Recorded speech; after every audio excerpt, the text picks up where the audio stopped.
Welcome back. We are still on that conversation, the rebased economy that has seen us add 500B to our GDP. Fine, let's look at where we were in terms of GDP growth again. And we're going to take you all the way back to 2015 because that's exactly where ODHIAMBO RAMOGI is drawing his conversation point from. Then you will see we're talking about 5.7, 5.9, 4.8, 6.3, 5.4, which gives you an average of around 5.4% across all those years. If you go back to 2014 up to where we are right now, when we had the latest rebase. But 2020 gave us a negative. It's a contraction of 0.3%. So the question is, if you put that 5.4% average and then go back to 2014, wow, the RAMOGI is saying, Edna, that we'll be talking about bigger numbers then. Question is, has the COVID-19 pandemic affected us that heavily so that now we can say it has to be 500 billion with COVID-19, could have been more without COVID-19? Do you agree that there's a bit of a disconnect with that 5.4% average all the way to 2020, going by our last rebase back in 2014? I think personally the growth has been steady. Yes. And you know we are a middle income country. Yes. So for me, most of the figures make sense. In fact, I would have expected that the contraction would have been bigger. The margin would have been bigger because of COVID. Yes. Because that pandemic hit us big time. So when you talk about the margin, the consistent 5% growth annually, yes, for me it makes a lot of sense as a middle income country, given that we have been developing at a very high speed and especially infrastructure. There's a lot of private investments in these sectors in the country, and we're a private sector economy driven country. So all factors constant, I think the 5% makes a lot of sense if you look at it critically with the sectoral performance. Yes. What you can actually criticize is the sectoral performances, and it does actually make sense. If you look at since 2014, when the last rebase was done, yes, and of course coupled with the challenges that this government has had, especially corruption, whereby we are saying, and I know we'll be looking at Kenya Power, for example, where we are saying that it has borrowed, in that period, you will see it has borrowed 100+ billion. yes, and it has not invested as had been projected. And so it's already heavily indebted. So if you look at these performances in terms of sectors and you criticize them, you'll realize that the figures do actually make sense. Although there seems to be a little bit cooking of figures in order to, you know what you are saying, build investor confidence and show that as an economy we are growing. Yes. And that happened when I was looking through the economic review. There are certain figures that, you know, have remained constant over time. So you question, I mean, is it that we are growing, we are not growing? What really is happening in this sector? Yes. So I think the margins for me do make sense, most of them at least. Yes. And the contraction, the 0.3% contraction, which again, if you look at the review, the economic review, the Treasury says that they downplay the effect of COVID, and in their projections, they actually say that the effects were minimal, and we can come back from this and shoot up and actually do well.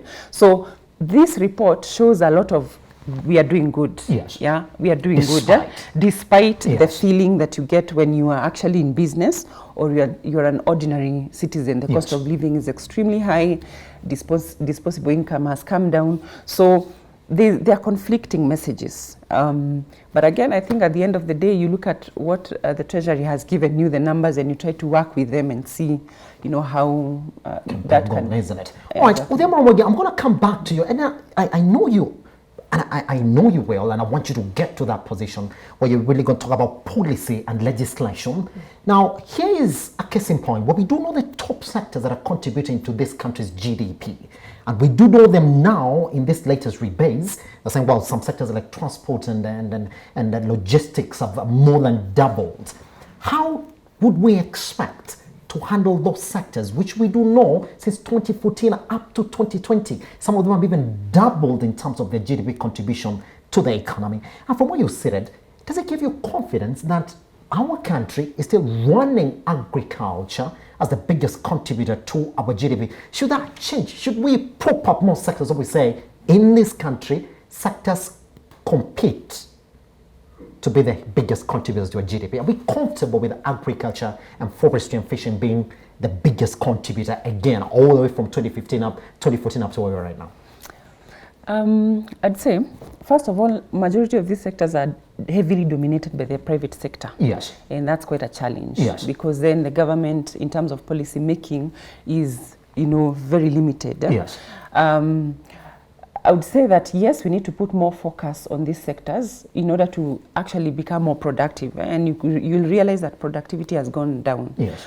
In agriculture, for example, I remember last year when COVID hit hard, planes were grounded. And a majority of farmers in this country farm for export.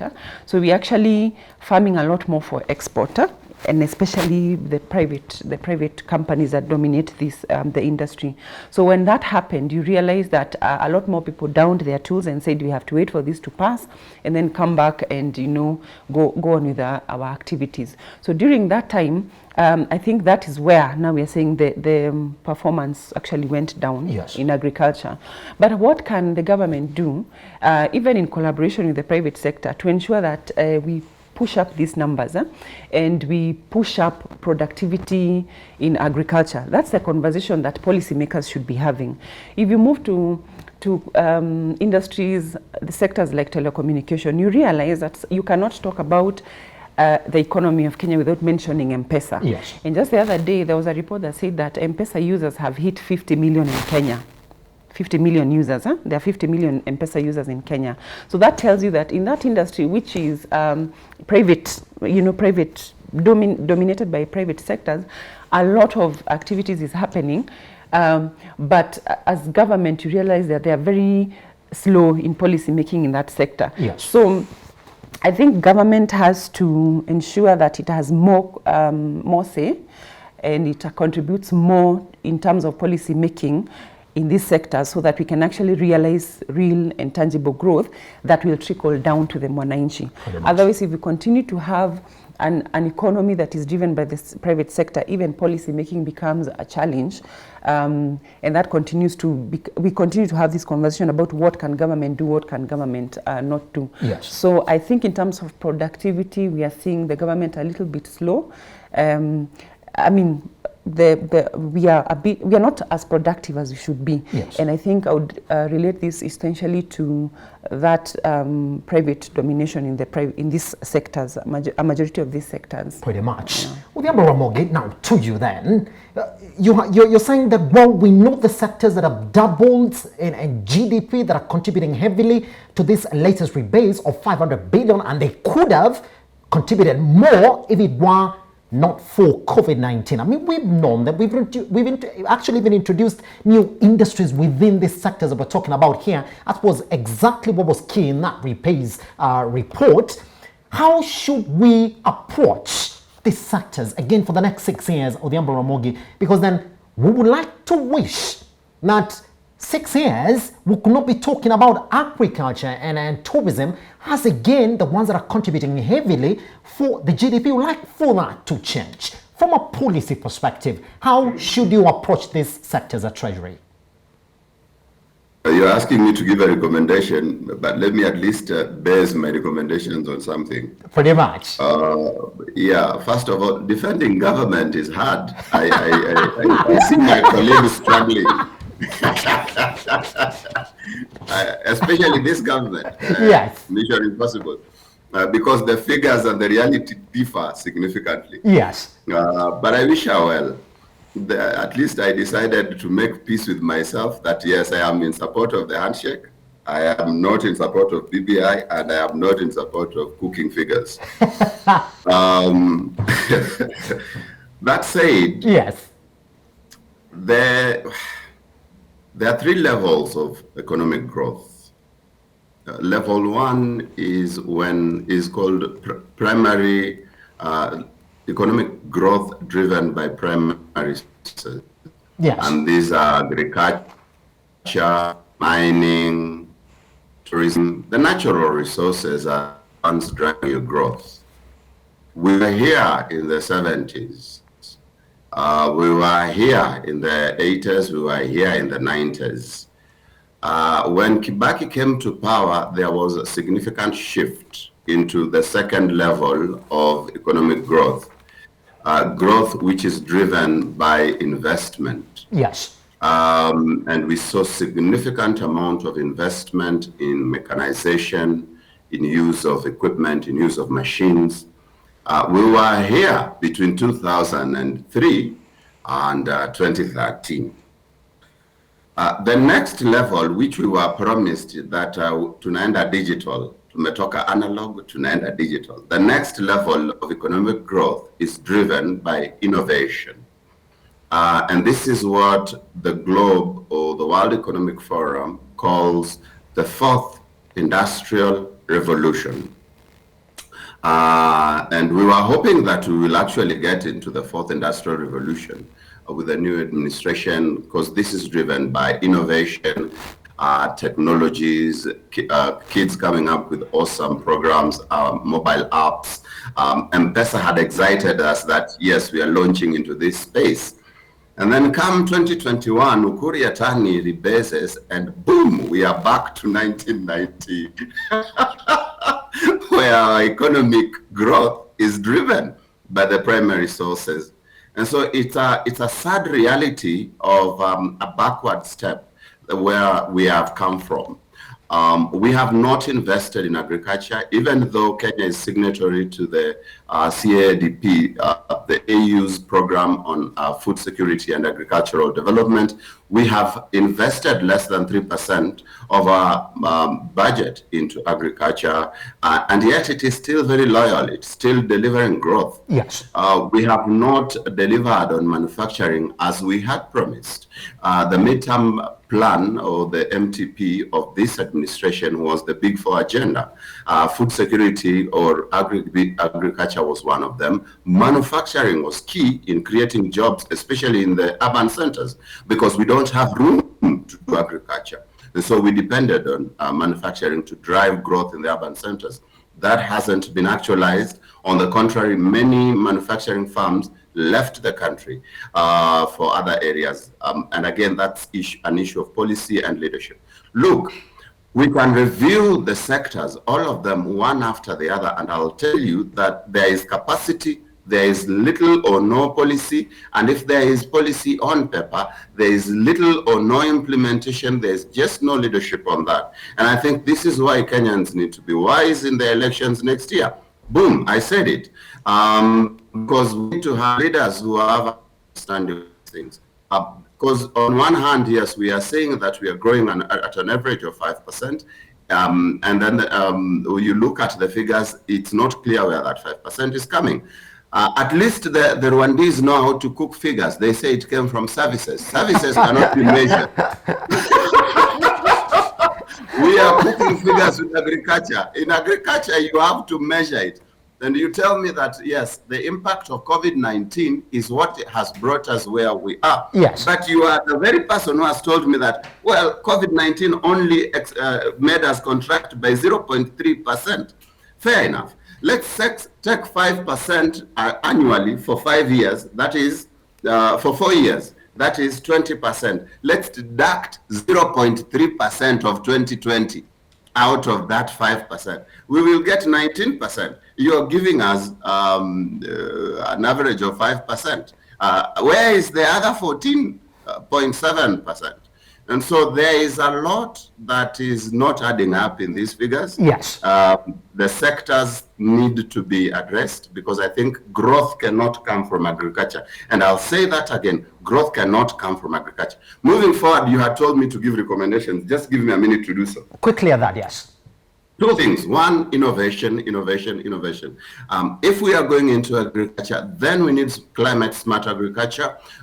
We need innovation. And I know of, let me just celebrate this guy one more time. Shamba guys, they are using technology to access foreign markets for agricultural products, spices, and all. And I think it's a brilliant idea that we need to expand some more so that the younger generation can get into agriculture and find it's cool, it's fun, because there's a lot of technology being used in the Internet of Things. It's amazing. But the second thing also, that points to the second thing also, which is markets. Previously, we said that small businesses are impacted by three things: capital, and the second thing is capacity of management, and the third thing is market. We have sorted the problem of capital through all these funds that we're giving them. The NGO world is contributing in a big way in that area. We have sorted the problem of skills through all this training with NITA, with KIOP, with the NGOs doing a lot of trainings. We have failed to sort the problem of markets, and we cannot all have the local market. We need to go overseas, we need to go regional, we need to capture those markets. We cannot be signing deals with the likes of the UK, and we are not really converting that into programs of giving kids in the country market access into some of these regions. And so that needs to be expedited, that needs to be done urgently. I rest my case. Pretty much. Now, let's move to the next story. In a bid to cut back on losses accruing from debt accumulation from unpaid bills, Kenya Power has resorted to the hiring of 4 more debt collectors this year. Kenya Power last week published a tender inviting interested firms to apply for the debt collection deals for a period of 2 years, deals that will last for a period of those 2 years. A story by Business Daily indicated that the company commissioned the services of 4 private debt collectors in the second half of the last financial year, and the rest onboarded as soon as the tendering process was concluded. Now, Kenya Power wants to cut down on debt that ranges from 6 months to 2 years, with the majority of the defaulters falling in the domestic consumers bracket with 60% of the dues owed. Now, Kenya Power's total debt as at the end of last June stood at 118.73 billion. Oof, that's a lot. Made up from 65.96 billion commercial debt and 53.26 billion on lent debt. Fantastic. Let's look at that data this morning, and we do know exactly how it's going to look. From 2015, they were doing good, 2010 doing good, 2019 doing good, 2020 went on the negative. That's why they stand now. Let's cross over to the next one as well. If you look at that year-on-year change in net income, then you can see all the way again from 2017 to 2020. Kept on reducing, and you can see they started from negative 38, came to negative 92, then went to negative 459.2, the biggest one yet, in 2020, and that's in terms of a percentage. Yeah. And now, how do you jump from negative 38 to negative 459.2% in 3 years when you're on monopoly? Simple. Corruption. Corruption, corruption. We need a forensic audit on this company, because we need to establish. They have. They have a new CEO. They have, but if you have a new board. That was a recommendation. Yes. On what to do, overhaul the management and the board. Yes. But that's not enough. Where are those ones who are there when they procured these loans? What did they do with this money? Where is this money? It is in people's pockets. Yes. You understand? Yes. Yeah. Kenya Power is a monopoly. It enjoys that monopoly in this country. Yes. So when you talk about, and I saw in their report, they said there was low staff morale, there was a lot of theft of power, there was a lot of corruption, interference by the Ministry of Energy in the operations of the company that consequently led to, very poor performance of the company. Yeah?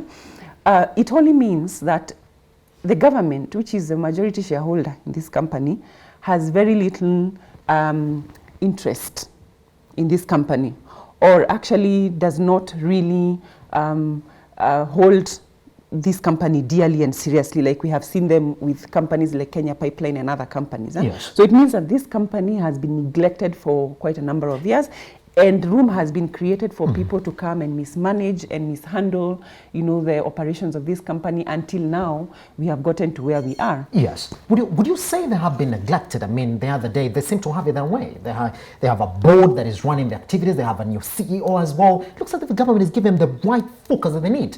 and Kenyan wanted to get into power distribution. The government came in and said, no, you can't do that. We do have Kenya Power doing that, just to take off that competition. Solar power providers in the country now have to get a license. Again, that is tied to Kenya Power for you to start distribution of power. It looks as if they've been given everything they need, Edna. Now, back to what is on board before I cross over to ODHIAMBO Ramogi. Debt collectors, 60% of that debt that they're owed, again, if you look at it, it's owed by private consumers, just normal households.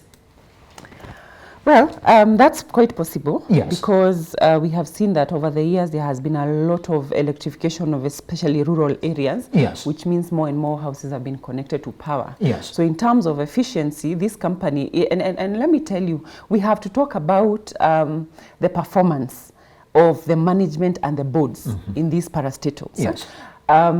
Either they are not skilled, they are not up to task, or they are not actually appraised. Yeah, to say that we have to make sure that we have very competitive people and people who are very efficient in these companies are running the day-to-day operations. Yes. The reason why I'm saying that they are neglected is because every year there's review. Yes. There are reviews done in these parastatals and just like in the private sector. And you can be able to determine what is happening and what is not happening in terms of management performance.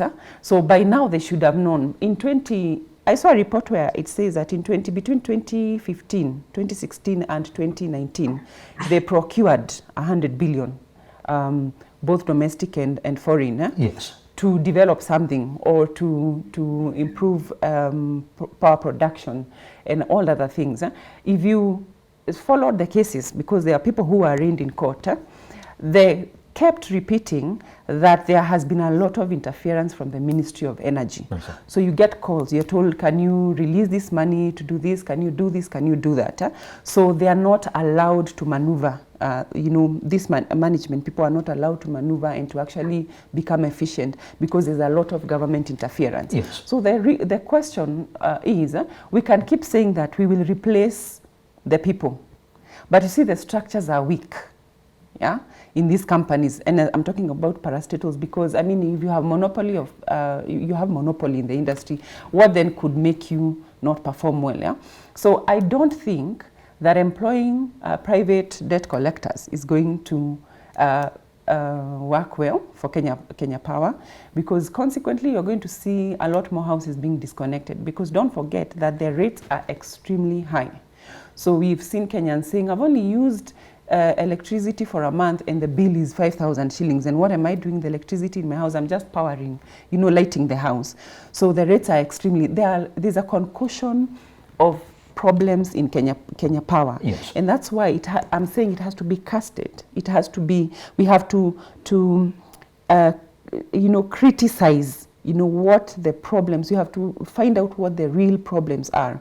And then from there we can be able to now come up with recommendations. Otherwise, I think we just cover everything and say, this is the problem, corruption, so the solution would be to appoint new people. That really has not really worked well for Kenya Power. So I agree. Employing debt collectors to come and collect money and to go to people's houses to maybe disconnect power or force people, what is that going to look like? Yeah? What are they going to do? So we can only wait and see. Pretty much. Yeah. Now, if you can actually give us the last sentiment this morning ODHIAMBO Ramogi, and it becomes like that, and Yvonne, if you could just add us 2 minutes so that ODHIAMBO Ramogi could complete that sentiment. Indeed, you hear what Edna is saying, it's management structures.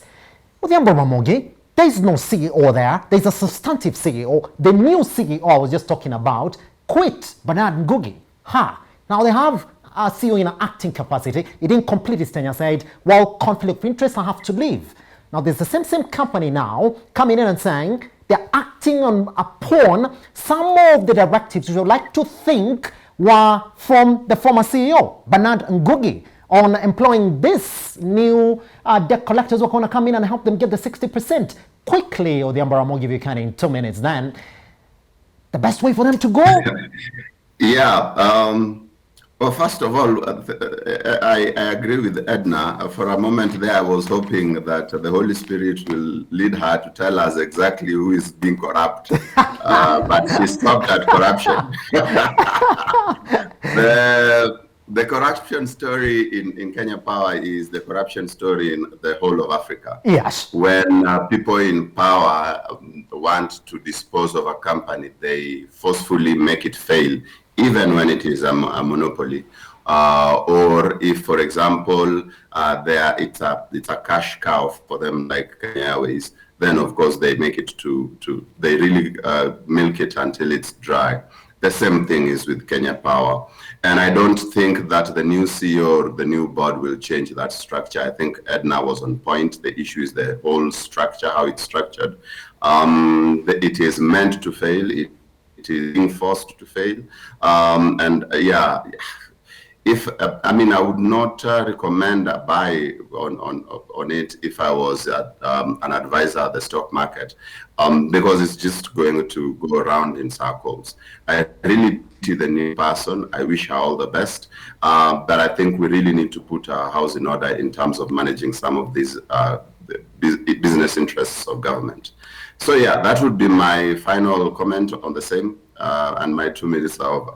Pretty much. And that's the time that we had, unfortunately, this morning, EDDAH, for Metropole TV and the entire business team. We wish you the very best, by the way. I wish the next time I'm talking to you, I'll be calling you Honorable EDDAH. Thank you. Isn't it? All right, and that's how we end this morning. My name is Simba Elijah Charles Kiage. This is Business AM Tech Ignite and ODHIAMBO RAMOGI, when they came back to the studio talking about the rebasing of the economy and the issues affecting Kenya Power. At Metropole TV Kenya on YouTube, at Metropole TV KE, across all your other social media platforms. Once you're there, a comment and a subscription will be pretty much appreciated. Good morning. It has to be a good morning.